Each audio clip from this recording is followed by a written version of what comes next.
Hello, welcome to the Saving with Steve show, where we talk about the ins and outs of money, pretty much everything under the sun relates to you having a happier, healthier relationship with money. My name is Steve Sexton. I want to thank you for joining us. I would really love to thank you for sharing us with your friends and family.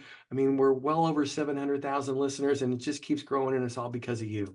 Now, today, we have a wonderful topic with wonderful guests. We have Sidney and Saundra here. They're finance experts to explain how financial instability could destroy relationships and what to do about it. Now, I'm also going to discuss many of the scams that are costing people billions of dollars right now.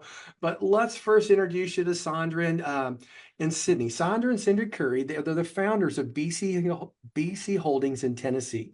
Now, they create financial wellness programs, services for companies, college, universities, training organizations, government entities, and nonprofit organizations.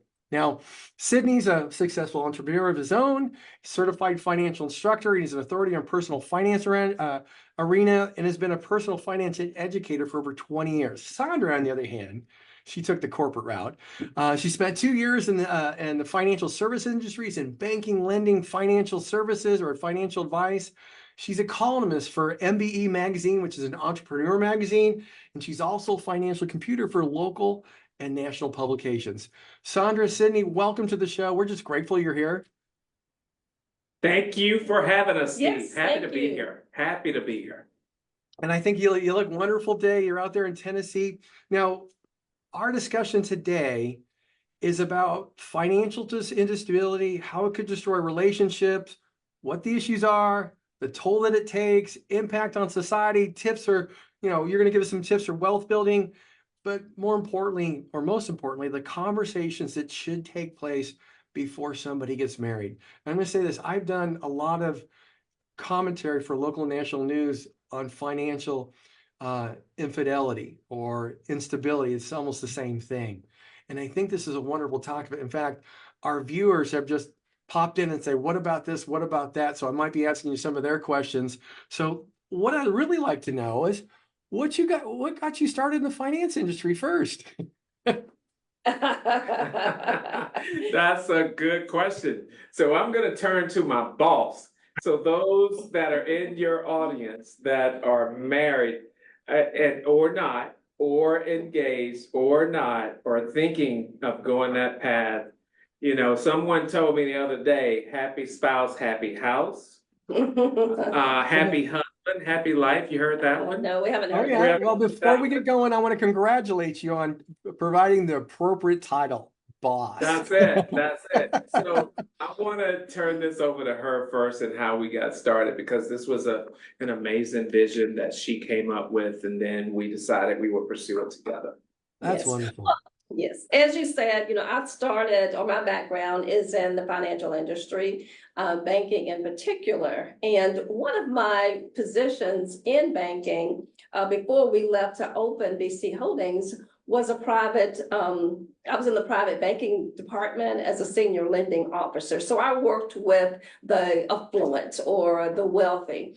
And it really surprised me how much they did not know about money, because you assume if someone is doing well in their practice, in their career, oh, they have this thing worked out, called money, this thing called money, but they don't. And I saw that as an opportunity to educate.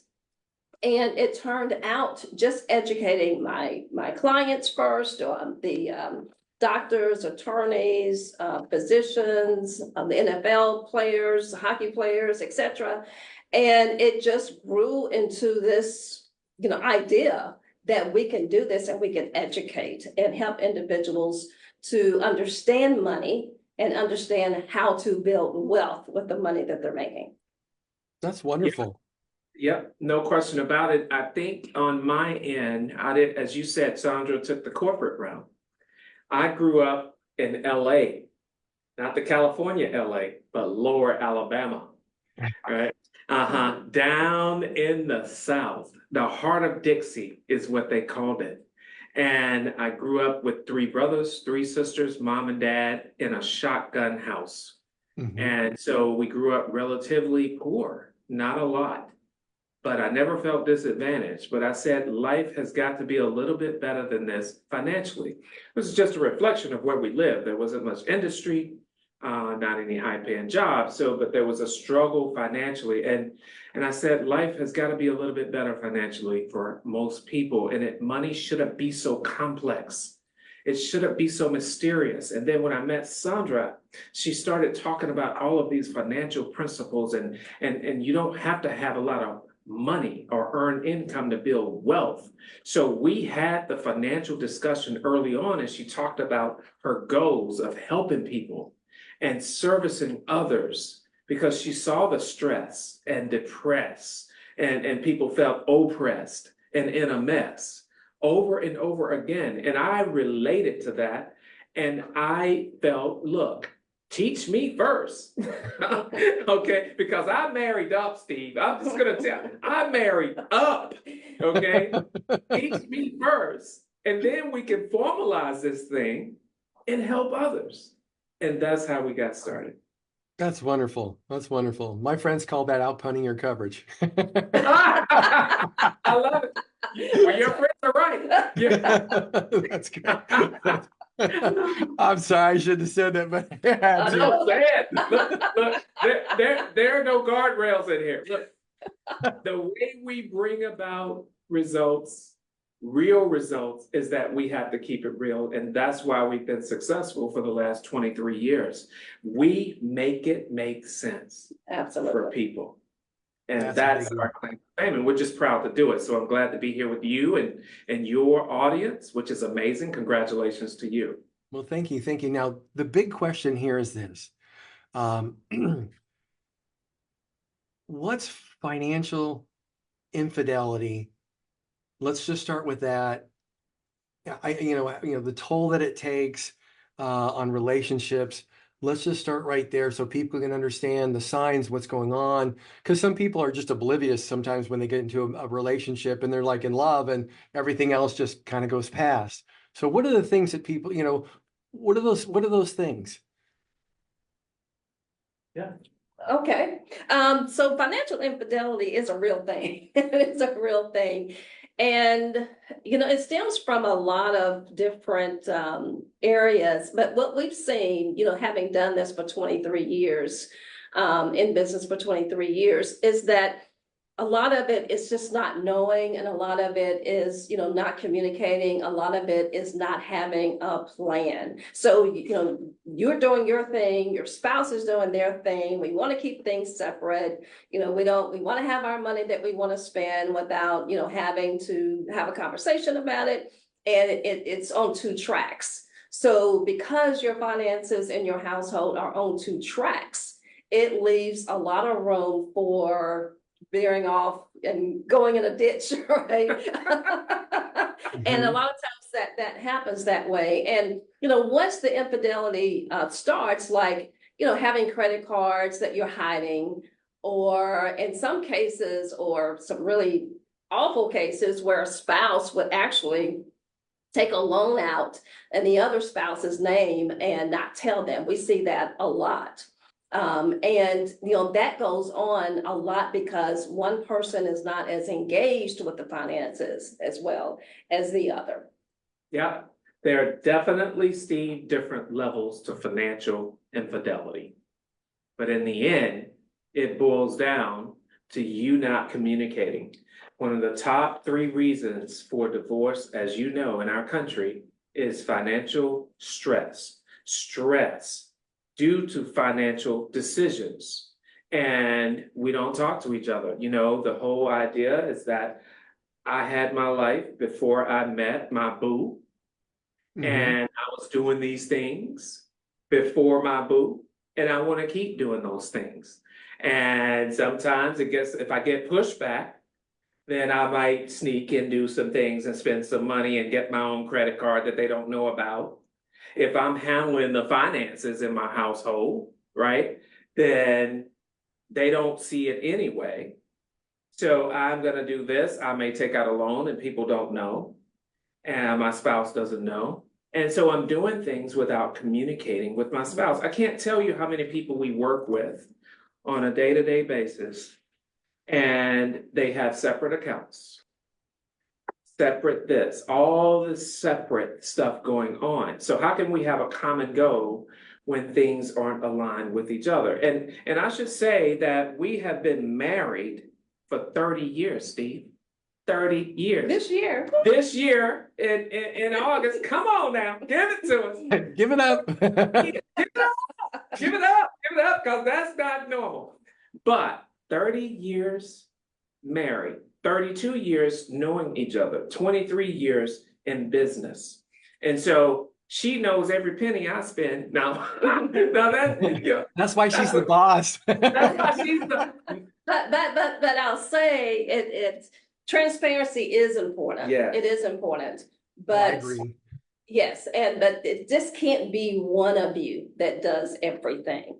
It has to be both. And sometimes a spouse doesn't feel comfortable digging in and learning about finances. They're like, oh, I'll let him handle it, or I'll let her handle it. That's not what you really should do. You should do it together. One may be stronger than the other, which is fine, but you're both involved in the process. Yep.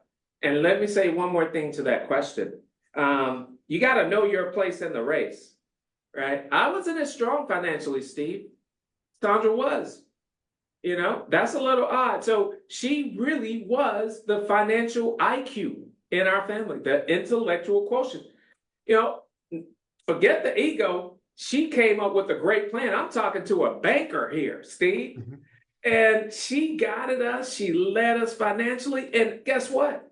I listened because she put this plan together for us. And she said, look, if we do this, we're going to have this. I said, shut up. You cannot mean that. And so you gotta learn to listen to each other. I'm talking to your audience out there. Mm-hmm. To make it work, transparency matters. That's perfect. Hold on one second. I got to stop you right there because we have to go to break. Hey, folks, stick with this. We'll be right back with more of the Currys and here with Saving with Steve. All right. Okay, let's pause. Okay. That was awesome. Give me a couple seconds to put some notes here. Hey, Cameron, we're going to be moving into segment number 2 with Sidney and Saudra Curry. Let's see, that was wonderful. So I'm going to take a little break. Wow. Okay. That's wonderful, guys. See, I just got to ask, are you already in trouble? You're sweating it out. What's up? I'm sorry. I'm just winding you up because that's what we do in my family. Yep, she's got me on a leash. The lights. Got that. The lights. You know what? Sometimes when you get lights going, I get the same thing. My air conditioning is working overtime because there's lights over here. Know. So, all right. So here we go. I'm gonna kick it off one more time on segment number 2 here. Sorry. Hey, Cameron, we're in segment 2, episode 193 with Sidney and Saudra Curry. So here we go. Hey, welcome back to the Saving with Steve show, where we talk about the ins and outs of money, pretty much everything on the sun that relates to us having a happy, healthy relationship with money. I do want to thank you for joining us today. One of the big things that I also want to say is this. Oh my God. You know what? I truly want to thank you for joining us. Cameron, I just said that, so edit that out. Thank you very much. Folks, the replays are available at savingwithsteve.us. If you're enjoying the stories of helpful information and insight on Saving with Steve, then I encourage you to subscribe to our YouTube channel so you never miss a show, and check out a few of our affiliates at UK Health Radio, BBS Radio, Talk Radio in New York City, E360 TV, and Las Vegas TV networks. All these networks are dedicated to empowering you to solve problems, uplift your spirit, and live a life of personal financial freedom. Again, if you'd like to go take a look at episodes, you can go to savingwithsteve.us. You can see the replays, guest gifts, the whole shot. You really want to check that out. So let's start talking to Saundra and Sidney here again. And with that, here we go. Cameron, I'm going to take a little break here because I messed some things up. So, all right. Folks, here we are. We're back with Saundra and Sidney. Let's start talking about how financial wellness plays a role in reducing the divorce rate. I know there's some statistics here and stuff like that, but you know what? I'll just say this from my standpoint, and I'd like you to add on to this. As a person that helps people with their finances as well, I come across people when you're sitting down and talking about their numbers, where some people just don't know what's going on. And we've talked about this already. And what I mean by just don't know what's going on, I mean, they don't know the numbers, they don't know the amounts. In fact, I've had people where the spouse doesn't even know what they spend on a monthly basis. And you know what? You have one spouse that's handling finances, the other spouse, and sometimes it's the woman, sometimes it's the man, and they have no clue. They just go and spend because they know they've got money in the bank, and because that's the way it was when they were working. And now they're not working, but the same thing's happening. So, you know what? Let's talk about, how that financial wellness plays a role when, you get two people on the same track. Yeah, that's a really great question. It's a very serious question as well. When you at the beginning, you meet and you see all these love bells and Cupid's arrow and all the hearts flying around. It's nice, right? And you tell mom and dad, I found them. I found somebody. I love them. I love them. And then they say, well, bring them home, baby. Bring them home. And they come home and they introduce them. And okay, when are you going to get married? And the parents start thinking about grandkids. And I'm going to be a grandparent. I think they found someone. And they tell all their friends. And next thing you know, fast forward, they're planning the wedding. And they're planning the honeymoon. You know what I'm saying, Steve? The honeymoon and the wedding and where we're going. And oh, the first house. Oh, let's have our first kid. But not one time did anybody ask about the debt package. They didn't ask, well, what is your financial plan? Well, what are your values of money? Saundra, my credit wasn't so bad, right? It was okay, but it wasn't great. And so she said, I'd like us to go out to dinner. I said, okay, sure. Like, I love going out to eat. Let's go. And she said, I want you to bring something, and I'm going to bring something. I want you to go here, because she was a financial guru, right? She said, go to Experian and pull your credit report. And make sure you print it with the score. And I said, okay, that's weird. We're still courting, right? He was just pulling you through the door, man.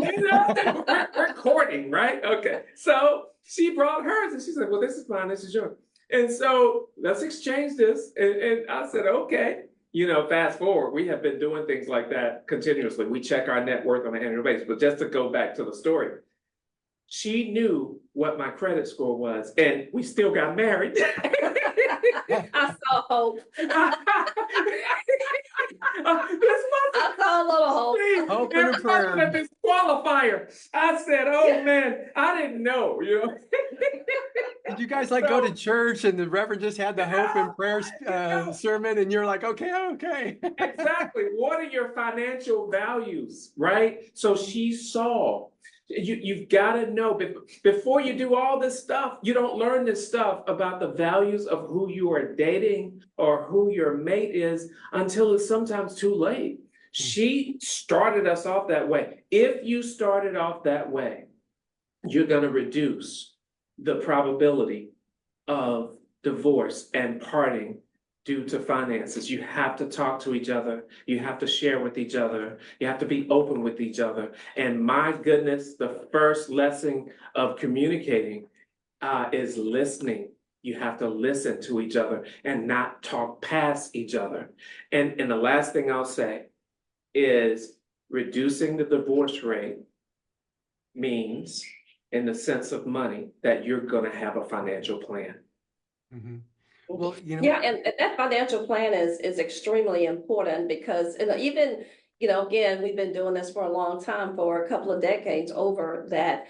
And the marriages that we have saved during that time all starts with a plan, a financial plan, because at that point, every financial decision that you make, which you guys agreed on, because you agreed on the plan. So every financial decision that you make comes back to the plan, working your plan. So it eliminates financial surprises, financial stress, financial pressures, not only from your family, but pressures outside of the family, right? And it makes for a happier lifestyle, or a happier household when it comes to finances. Your own plan, why you're making these decisions or why you're not making that decision, and it creates financial harmony in the household. Steve, I'm going to say one more thing. Please. Would you believe that we have family monthly budget committee Meetings. No. We we have meetings at work. Saundra said, so why don't we have meetings at home when it comes to our finances? So we put it on the calendar. It's not anything formal. We'll go to our dining room table. We'll do it in our master. When our kids were at home, we would do it anywhere in their rooms. We go out to the park, but every month we would put it on the calendar, and we would meet about, it could be about budgeting. It could be about debt reduction. It could be about investments. What investments do we want to get into? Is it AI? Is it this? But we literally meet and we tune out the noise. It is our meeting. It has nothing to do with my sister, my brother, my in-laws, my neighbors, my cousins, my co-workers. It's our business, and we talk about it. We're transparent. We're open, and we make results happen together. That's wonderful. And I was going to say something way back when, before my wife and I got married, as part of the pre-marriage counseling, they took us all away for a weekend, and part of that was just to work through the finances. Yeah. And it was really interesting, not just us, but the other people. In fact, there was a few people who finished that, and because of the finances, they weren't getting married. But it was just really, but I thought to myself, what a good thing. What a good thing. Yes. And when you talk about the financial meetings, I mean, we've done that with our kids just so they can see how it's done. And, both of them done well in college, and they're now on their own, and their primary focus is saving and investing. So they're not wasting it on stuff, which is really great and thankful for us, because we don't want them back in the house. But That's right. it's ours. The way that works, you got to downsize in one bedroom in your house. When the kids go, that way you childproof the house, right? That's what when you have one bedroom, they can't move back in, Steve. That's how that My goes. wife goes, they got a week, and then they got to go. That's right. You can come stay for a week. That's right. But the add-on to the family monthly budget committee meetings, the kids are a part of those meetings. And, the kids are empowered, elevated, uplifted, educated, and informed. And so when you think about, these are salient points that I want your audience to really get. It's so important, like you incorporate them into the plan, and so many of us, like me, grew up saying, I want to live a better life than my mom and dad. And so I went off and joined the military after I dropped out of college, and then later on finished college because my parents couldn't pay.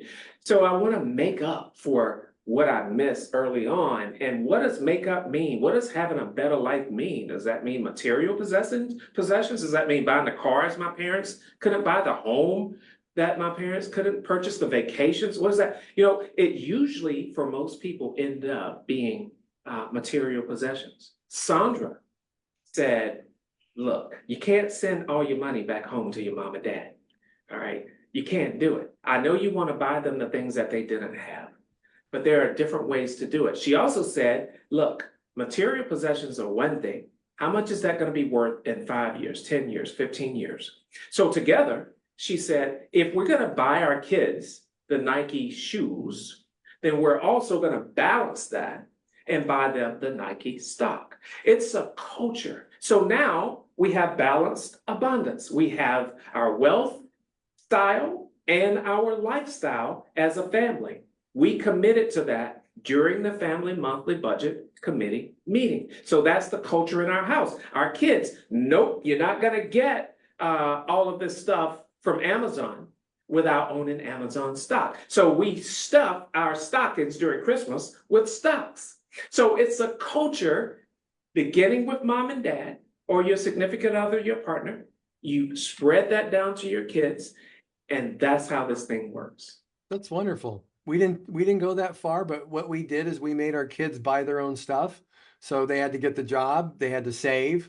And they both, my son has a love for gaming, and I mean, he spent a lot of time at that gaming store, but didn't buy a lot of stuff.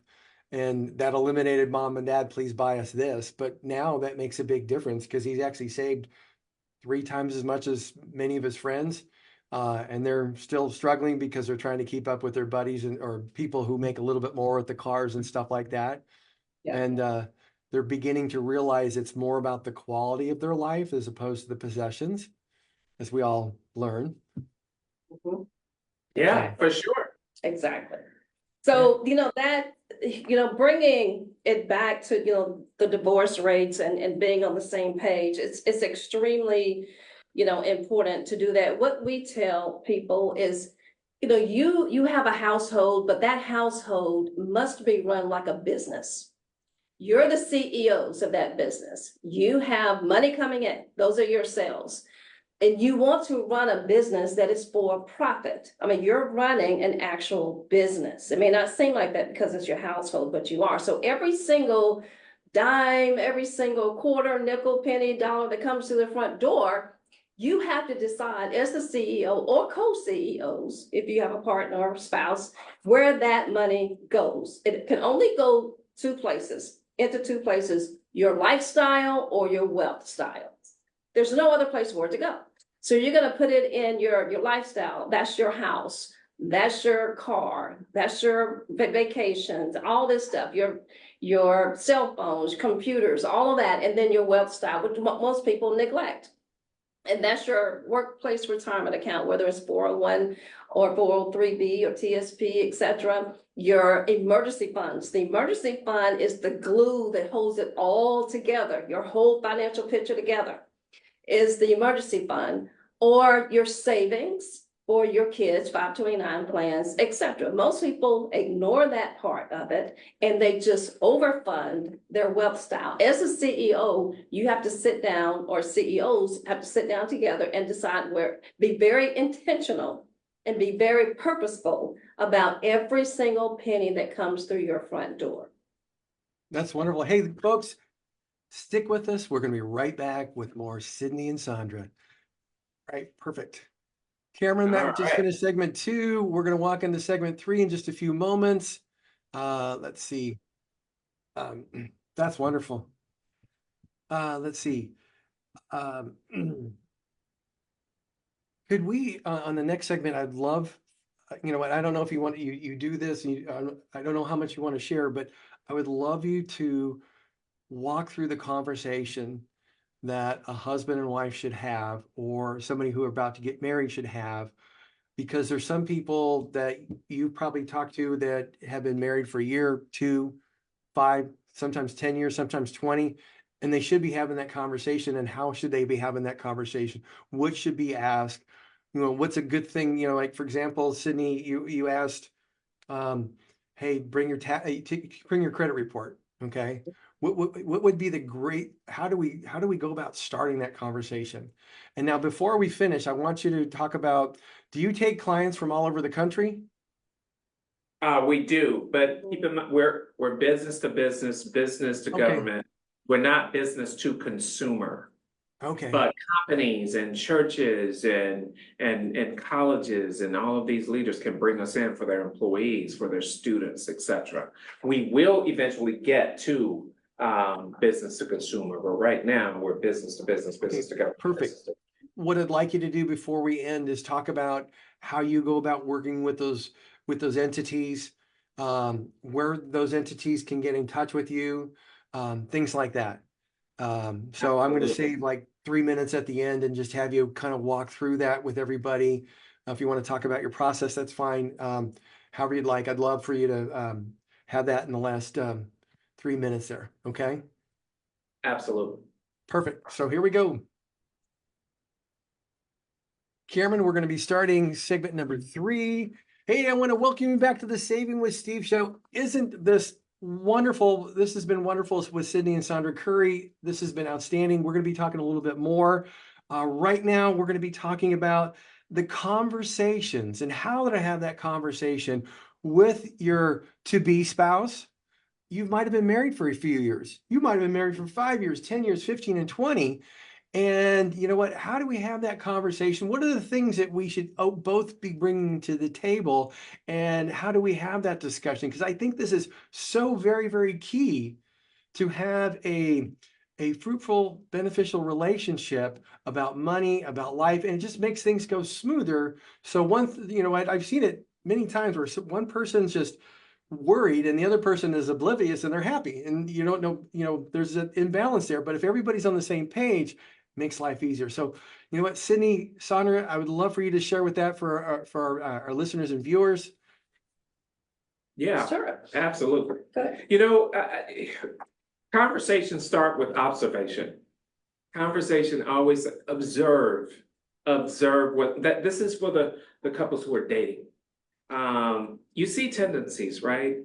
In what someone values. There's just no question about it. If we were able to walk around, Steve, with a fiscal meter on our foreheads, if you will, and suddenly you see that thing in red and it's in the negative, you know that person is deeply in debt, right? And so, you see all the flashy stuff, right? You see the cars, you see the jewelry, you see them eating out, you see them posting on Instagram and making all these trips.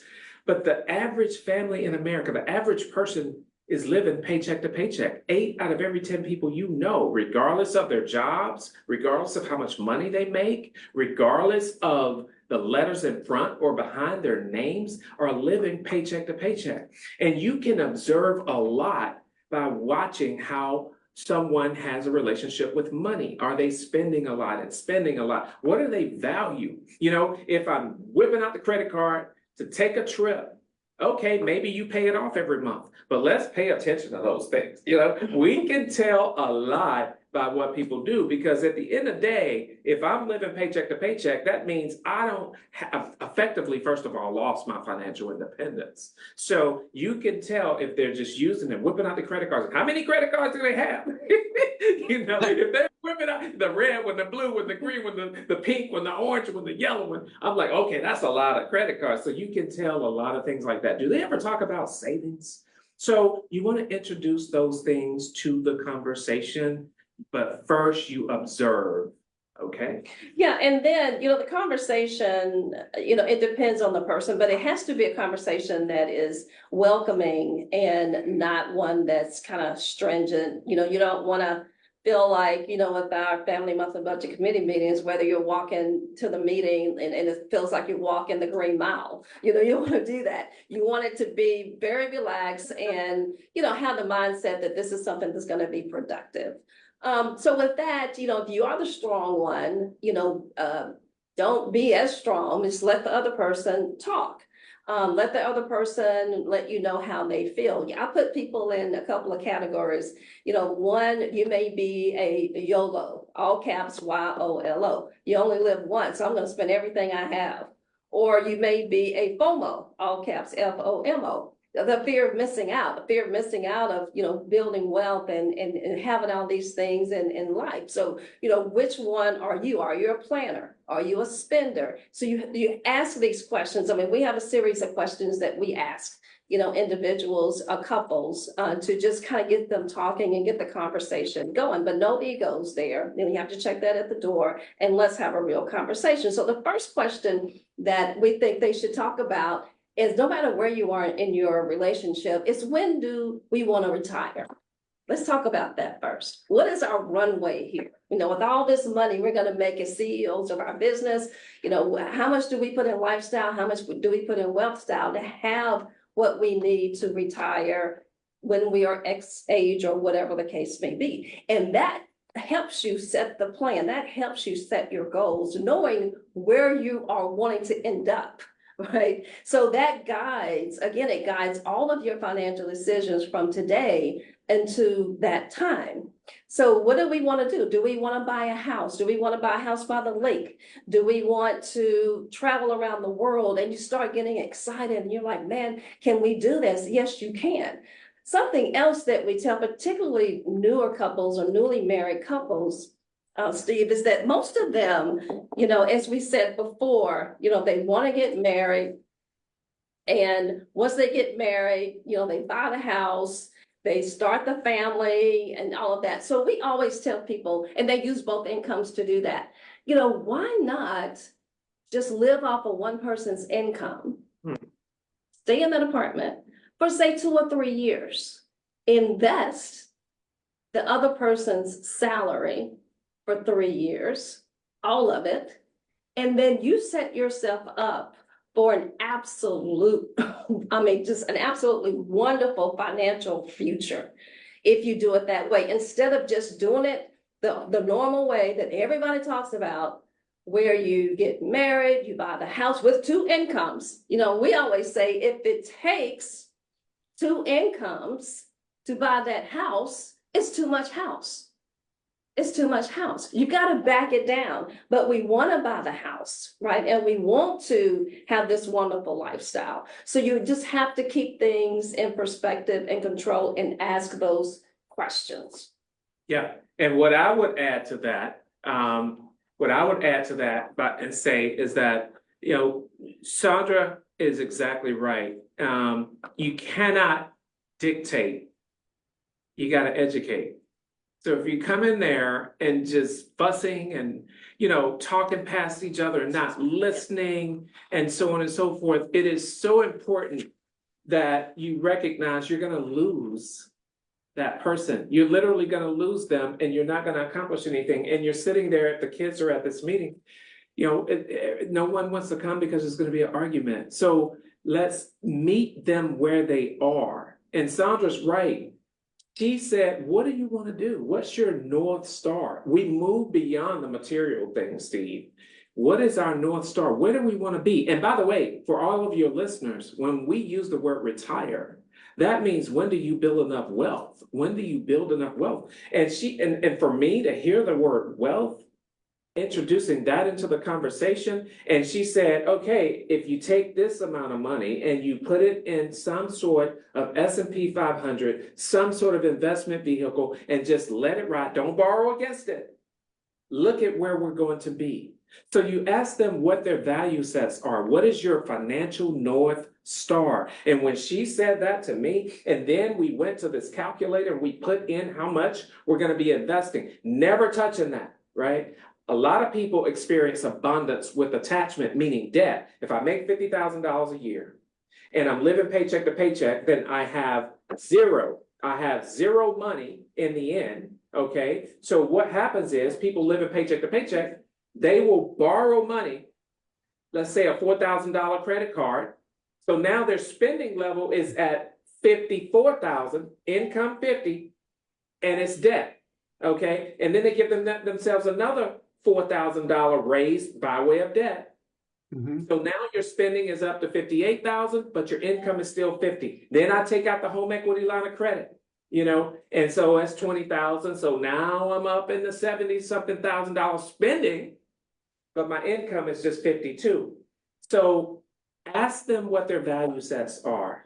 If you're going to achieve abundance with attachment through debt, then that's not the right path. But you cannot dictate this information. You have to educate, and then you build your plan together. And that's the last thing I would say to this point.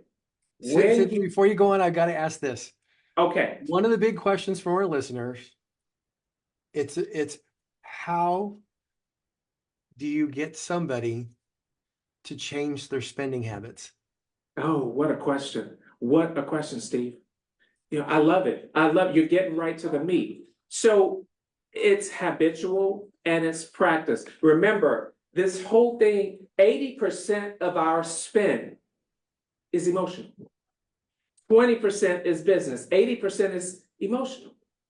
So understanding that this is emotional, this is an emotional decision, then, and I'm sorry, here's Saundra coming, she's coming right now.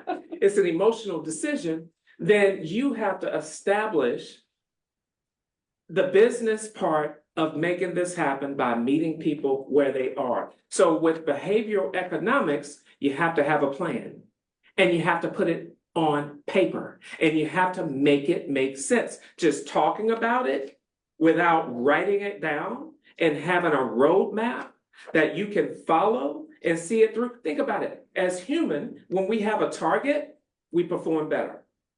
When we go to high school, we know what classes we have to take in order to achieve graduation. When we go to college, we have to have a certain amount of hours. Why do we undervalue our money? So write it down, have a plan, and that creates accountability, which lessens the emotional value to it. So if you have a plan, you can change habits. Then you drill it down to a day-to-day spend. How we're spending our money. So you have that goal you're trying to achieve, and you take daily steps, step by step. No one stands at the bottom of stairs and jump to the very top. You take a step by step. If that means getting out of debt, we're gonna pay off one debt at a time. And we're gonna do it that way and make the minimum payment on everything else. If it's improving my credit score, then we're gonna pay off one debt at a time and watch. And so it boils down to habits, Steve. Habits. Steve asked the question, how do we get someone to actually change their ways and Yeah. and move towards Right. financial stability? How do we do that? That's a great. That was a wonderful answer there, Sidney. Now, I know you guys, you work with organizations, government entities, nonprofits, you work with college and universities. You know what, we have a number of listeners that actually are part of organizations like that, and they're saying, hey, you know what, we could use somebody to come in like that provides your services. So help us understand what type of services you provide, how people go about getting in contact with you, so they can refer you to their employer, their organization, and so on. Yeah, absolutely. Thank you for that, Steve. I really appreciate that question. We are a non-fiduciary, 100% educational firm. We don't sell to individuals. We only have contractual relationships with academia, colleges and universities, businesses, training organizations, and the government. And employees literally spend 3 hours a week at month, those that are financially distressed, trying to figure out how to make ends meet. You can quantitate that and show how much time is lost at the workplace because of financial stress. So we come in, we solve those problems. If you're an employer, all you have to do is see how many people are borrowing against their 401k, their 403b, their 457, their TSP. How many people are not meeting the match? Free money, free money. If I go out here and I line up with dollars, people are gonna come, and I'm just giving them away, people are gonna come. But they're not lining up to take the free money from the match. Why? There's a lack of understanding. So we educate folk, we make them more productive, we make them much more performance driven, we lead them towards being personnel ready, mission ready by coming in doing live training sessions. We have a robust online training program. It's so robust, and people can walk through that program on their own in the comfort of their homes. They don't have to leave their workstations. That's for employees. It really improves your bottom line. For students, people drop out because of money.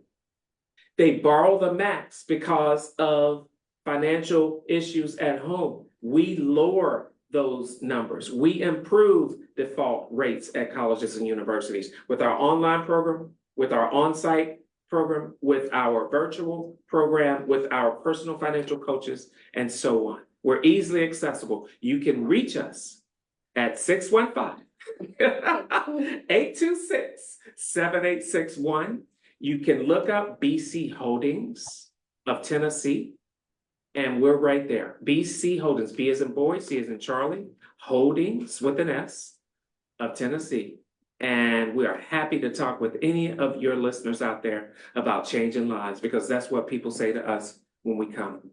Absolutely. We're changing lives. And be one of the millionaires that we have made over the last 23 years. It is obtainable. It is. It's obtainable. I'm just so shocked, Steve, that every day I wake up, we're so blessed. When I look at my net worth, I'm like, are you serious? I'm this poor kid from Troy, and you telling me this is possible? Yes, I married up. But having a plan, a financial plan, makes wealth achievable in America, because America is the land of abundance. The problem is, the last thing I'll say, our economic system is like a chessboard.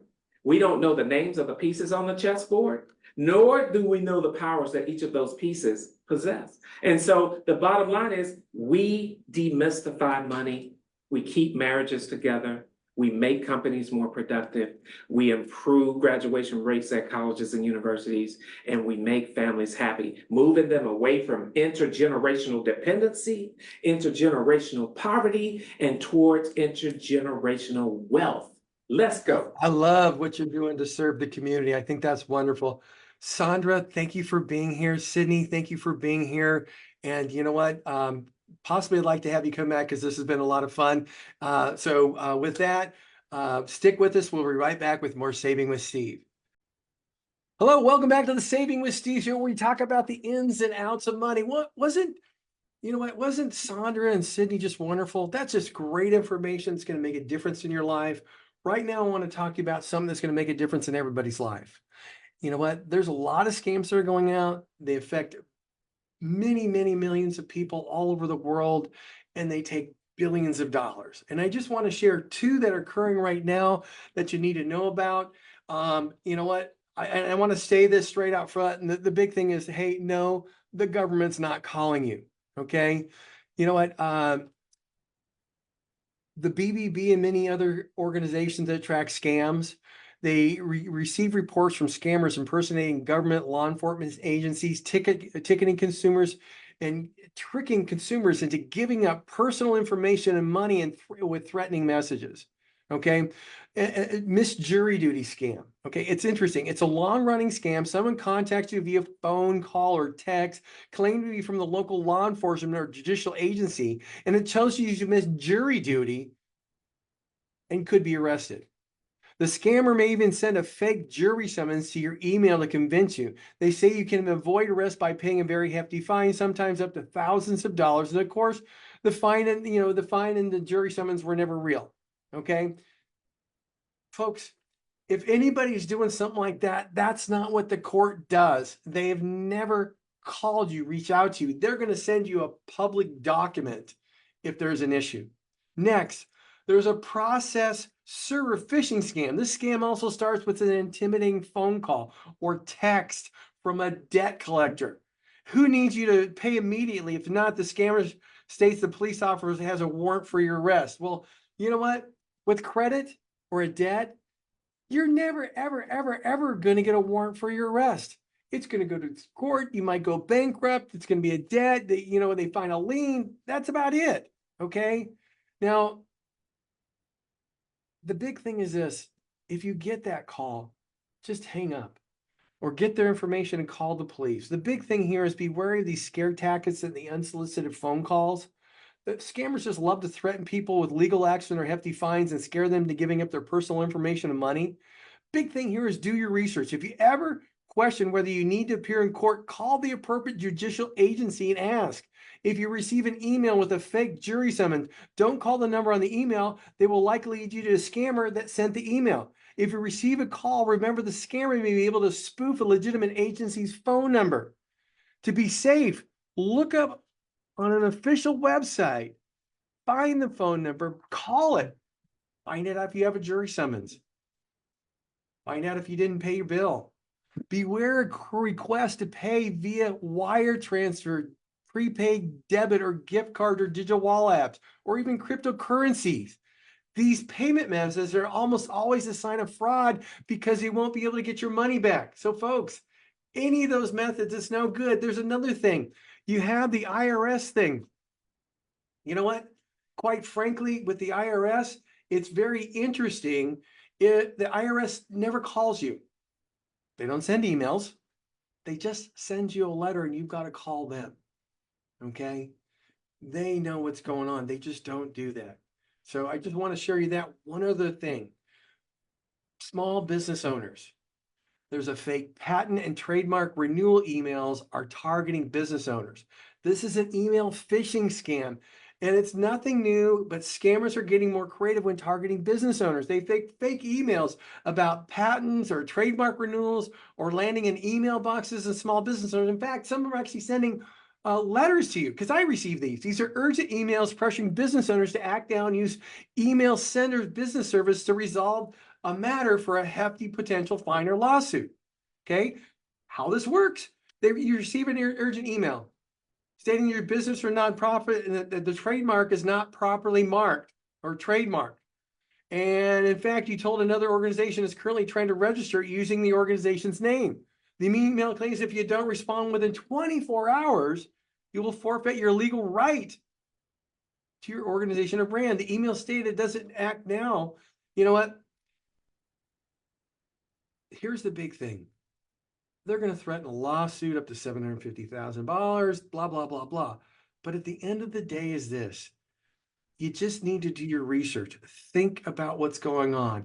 Go and take a look. Go call the trademark office or search it online for the trademark office to see what's there. It's the USPTO, United States Patent and Trademark Office. Go take a look. These scams are costing people billions of dollars. You might think, oh, hey, it cost that guy $500, but that's the $500 he needed to pay for food for his family, or $10,000, which pushed somebody out of business. So folks, do your research. Make sure you don't get caught up in these. They're basically impersonation scams. What I'd recommend you do is you call the local police and let them know about it. Get the phone number. See if they can set up a sting to catch them. Okay, you want to make sure yourself is taken care of. That's the biggest thing you want to do. Now, folks, I want to thank you for joining us here on Saving with Steve. You know what? This is all about making sure you get the most out of your money. And, I really want to thank you for sharing it with your friends and families. Again, all the replays are available at www.savingwithsteve.us. If you're enjoying the stories of helpful information and insight on Saving with Steve, then I encourage you to subscribe again to YouTube channel to never miss a show. Check out a few of our affiliates at UK Health Radio, BBS Radio, Talk Radio, New York City, E360 TV, Las Vegas TV network, and all these networks are dedicated to empowering you to solve problems that uplift your spirits and live a life of personal financial freedom. Again, you can always follow us on Saving with Steve Sexton on Facebook, or go to savingwithsteve.us. You get all the replays, guest tips, the whole shot, folks. Sidney and Saudra Curry were wonderful. Look forward to seeing you next week. Stay safe and stay healthy, and we'll see you then. Bye-bye.